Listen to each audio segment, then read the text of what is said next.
Good morning. How is everybody today? Busy week. Oh my goodness. Got this trip coming up and it's something I'm really excited about. And as much as I'm really excited about it, I'm also really nervous. Because it's going to be busy and lots of people. And I think it's funny because the card that I drew, I wasn't even really paying attention. And I drew the 12. Every journey starts with a single step. Isn't that pretty?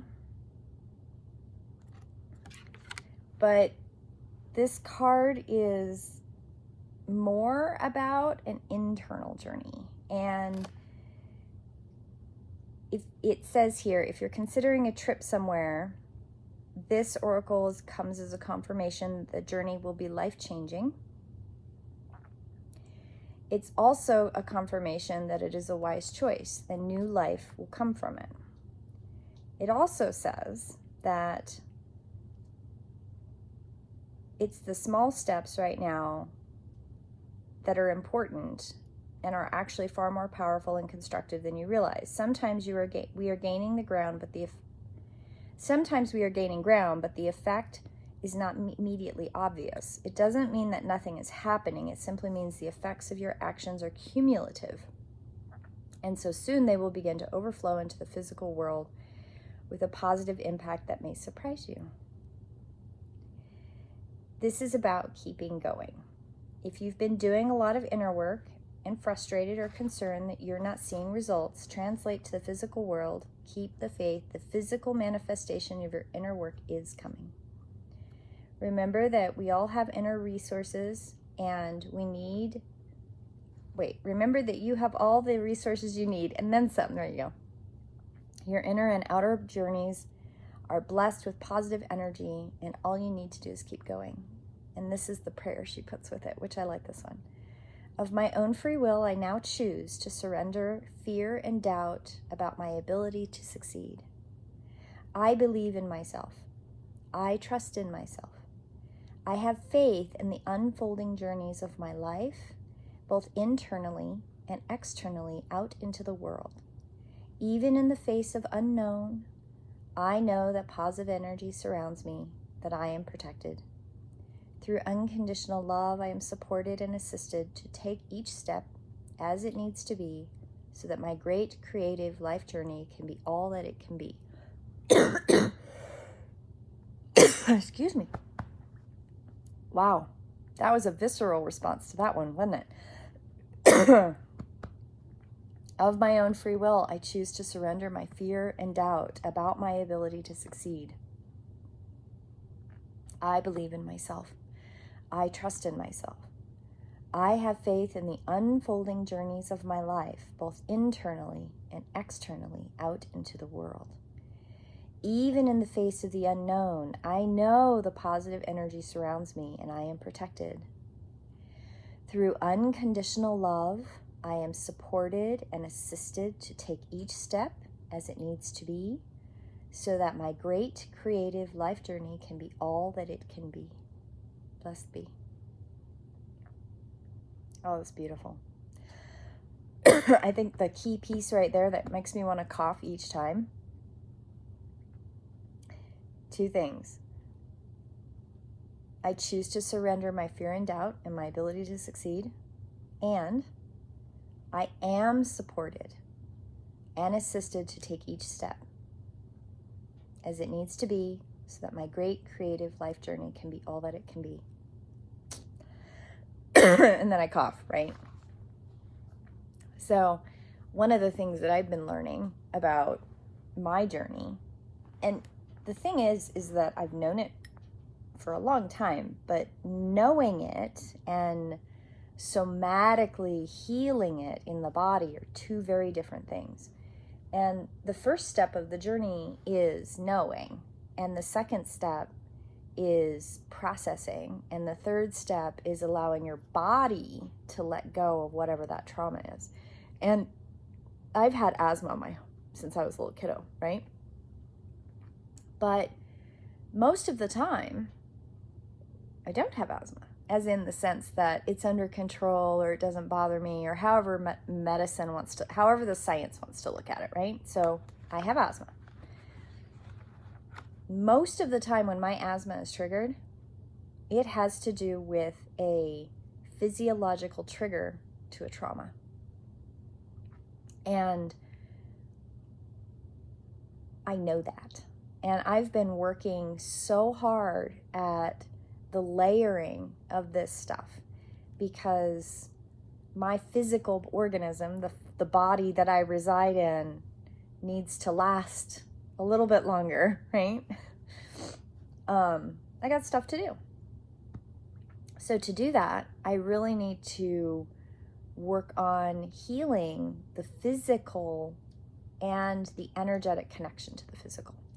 And so as I'm reading this, right, and it talks about surrendering fear and doubt and the ability to succeed, it goes back to my inner child. I have been working for several months now on inner child work. Well, maybe I guess it's been several months now. And that inner child needs to heal. That inner child needs to have a voice and needs to speak. And I've been working on giving her voice and giving her speech and giving her the space to express herself. And when I was young, I was not supported. When I was a child, the one support person or the two support people in my life were often gone and not around.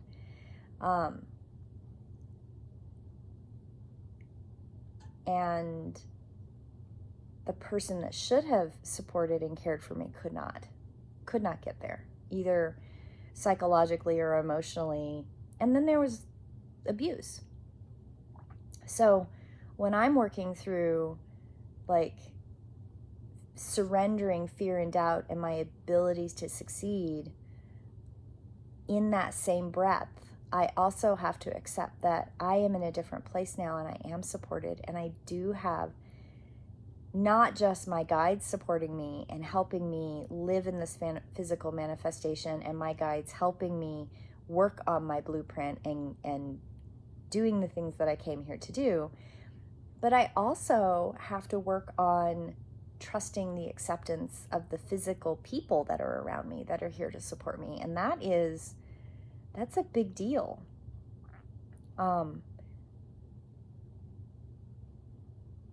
Because I've been abandoned so many times because I was misunderstood, or I sabotaged a situation, or I was misunderstood and abandoned. It's real, I look at my ADHD and my autism diagnosis and I go, yeah, I probably did create situations that made people throw their hands up in the air and walk away. But I also understand that I am a mirror in so many ways to people, and I have been my whole life. And my autism is that mirror. I don't have the subtleties. I don't play the game. I live authentically. And when I'm angry and when I'm hurt, it all comes out. In some ways, I've gotten better about that. It comes out differently now because I am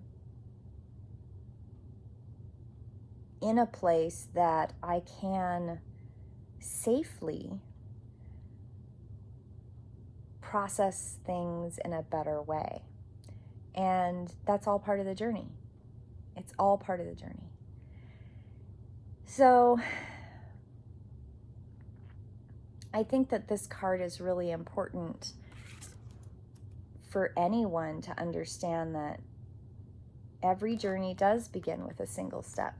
And part of my journey of growth and acceptance and working on this shadow stuff. I started at the Samhain season, the beginning of the Samhain season, and I was like, okay, I want to work on the shit that gets in my way so that I can get to this other goal. And this other goal is a self-sustaining business that I don't have to work for. I don't have to work for someone else. I love working at the massage school. I absolutely love it, but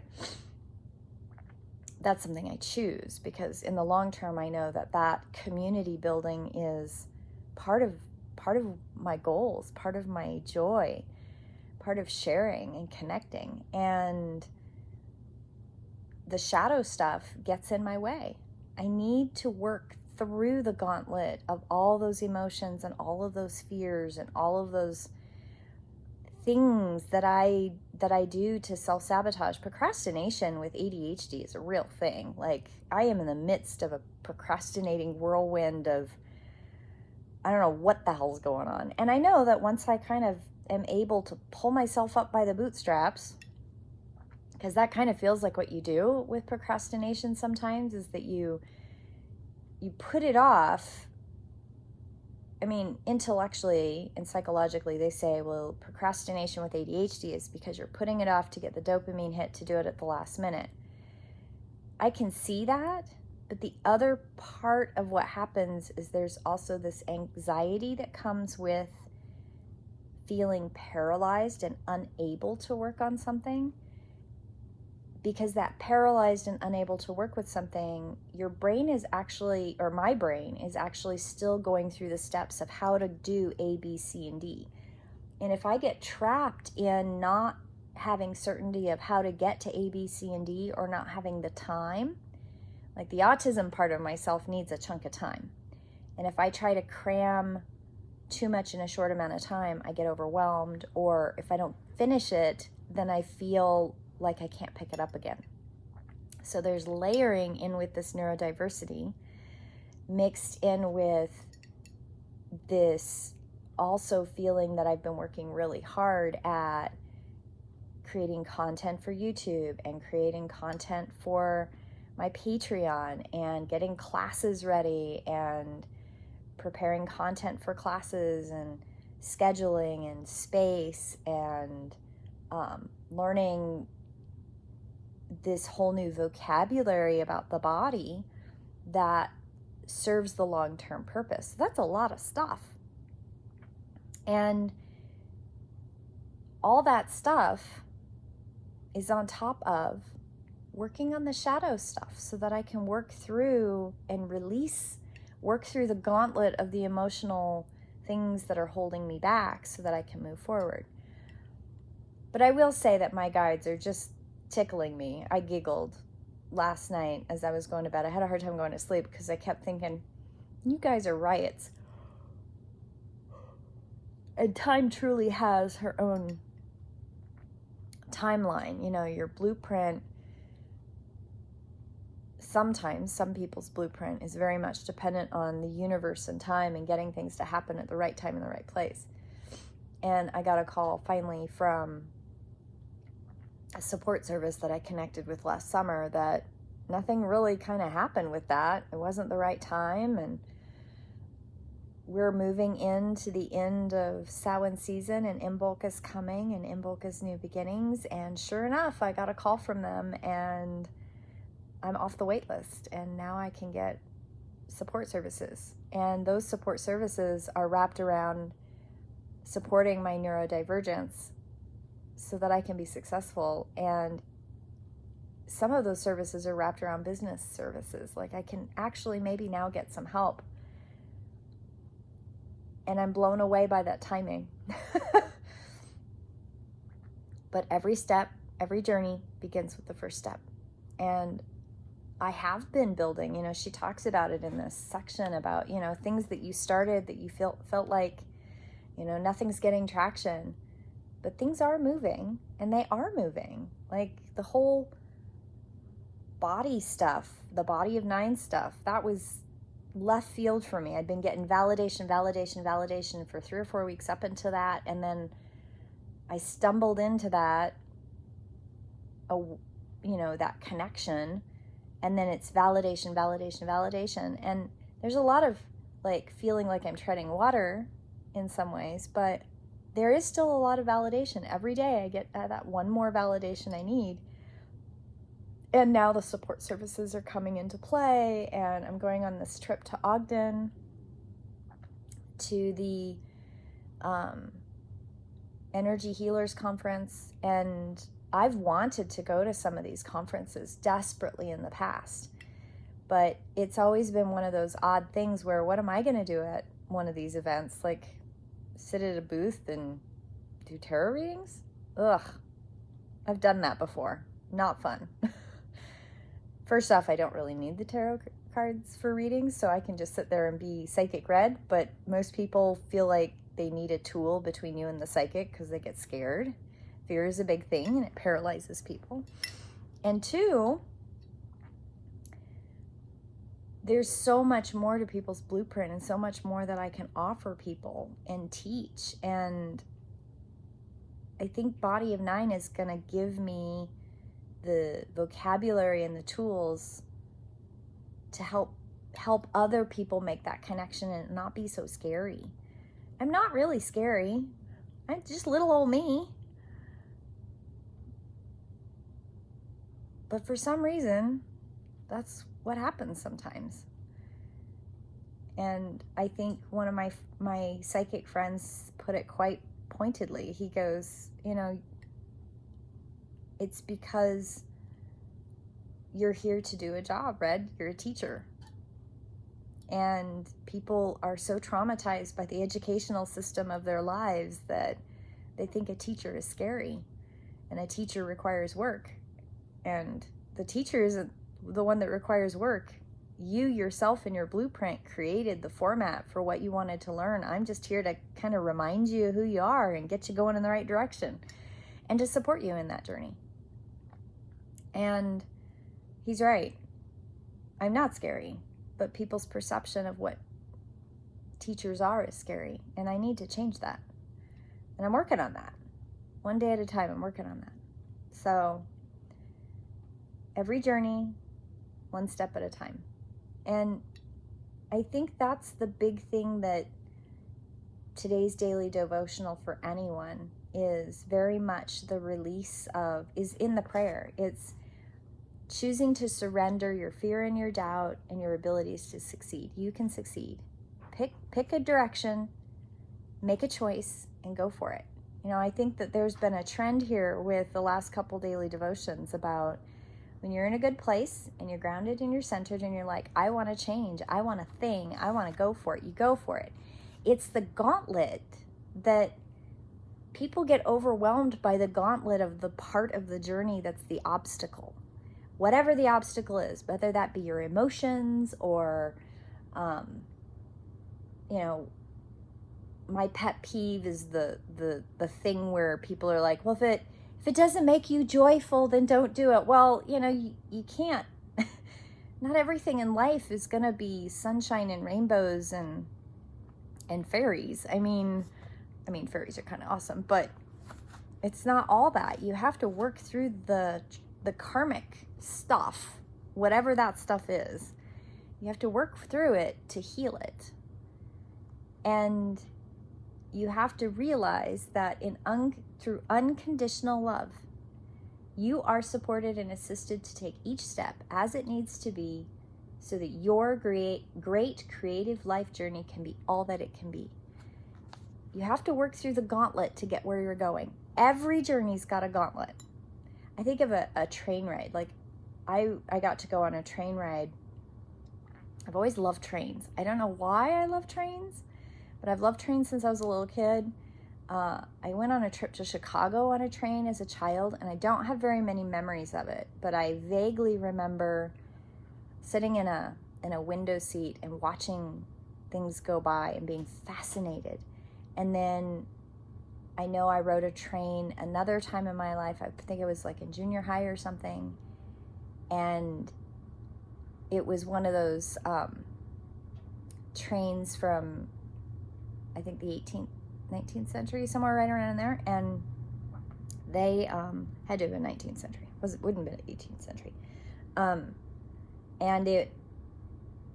it had the clickety click click click click click, and I remember seeing trains in Abilene, Kansas, and I don't know why I'm fixating on trains.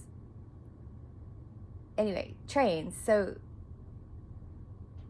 a train ride, when you get on the train, it doesn't seem like that's a difficult journey, but trains take time. Like they're not like the cars necessarily. They don't, you have many stops, and each one of those stops has a thing that goes with it. Maybe you're waiting for another train on the tracks to pass before you can go.